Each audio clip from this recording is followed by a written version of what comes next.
நாங்க தொழுற தொழுகையால, நாங்க தொழுற இபாதத்தால, நாங்க செய்யற நல்லமல்களால எங்களால சொர்க்கம் போக முடியுமா?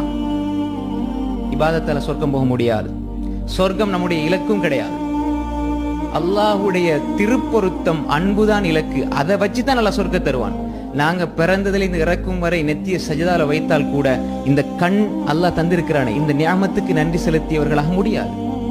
கோடான கோடி உங்கள்கிட்ட வந்து கொட்டினாலும் கண்ணை கொடுப்பீங்களா? அல்லாஹ் கேட்கிறானே, அலம் நஜஅல் லஹு ஐனைன் வலிசானன் வஷஃபதைன். நாங்க உங்களுக்கு கண்ணை ஆக்கலையா? 2 கண்ணை நாங்க உங்களுக்கு தர இல்லையா? பாருங்க. அப்ப எனவே நன்றி உணர்வோடு வாழுகின்ற பக்குவ நிலை வந்து விட்டால் மகிழ்ச்சி வரும், உள்ள மகிழ்ச்சி வரும். அல்லாஹ் எனக்கு இவ்வளவு தந்திருக்கிறான். மேல உள்ளவங்களை பார்க்காதீங்க. தீனுடைய விஷயத்துல மேல உள்ளவங்களை பாருங்க, துனியாவுடைய விஷயத்துல கீழே உள்ளவங்களை பாருங்க, உள்ளம் அமைதி வரும்.